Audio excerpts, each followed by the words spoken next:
We're doing a little back to basics video again, and this one is a very simple little video, but very important video as well. So what we're going to talk about is how to set up your plug or your lure to ensure that you don't get bitten off by fish with teeth.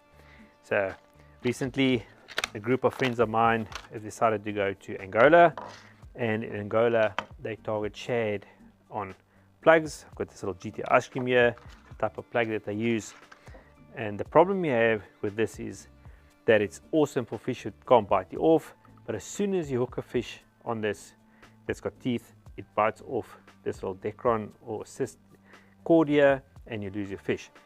So a question I often get is what should I do to protect myself from losing fish when I've got a plug or a lure with a little decron here and I'm fishing in an area where there's fish that can bite me off.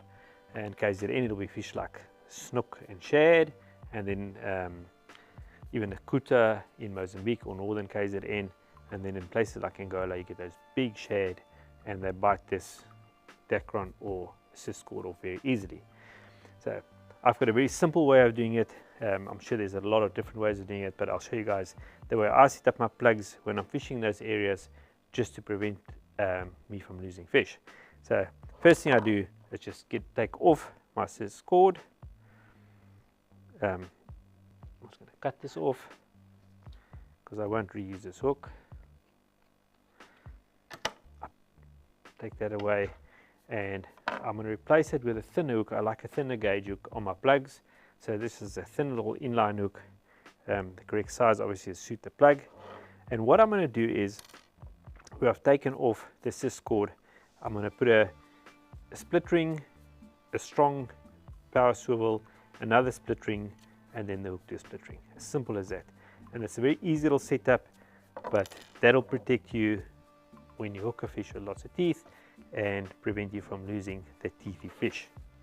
Right, so let's quickly set up, I'll show you guys. Very, very easy and quick. Get the split ring, put the swivel onto the split ring.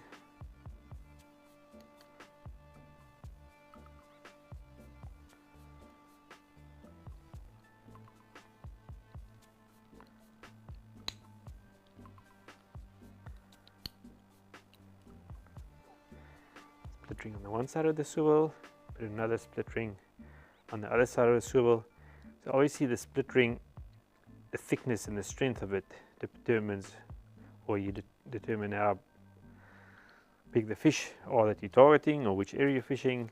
If you're going to fish for fish like GT's, big fish, make sure you get a proper split ring, something that can withstand the pressure and won't pull open when you hook a decent fish. So I always like to use owner split rings. They're very nice and strong, and a proper strong power swivel. So I've got a split ring on either side of the swivel, and on the one end I'm going to put my hook on.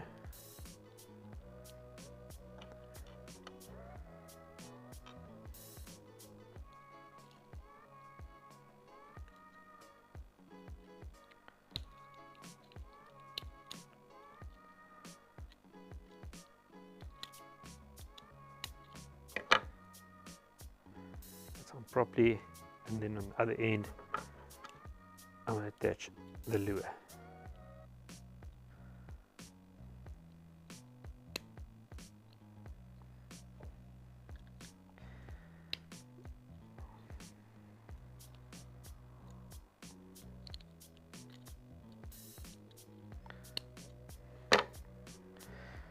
And that's it. So you guys can see how I set it up.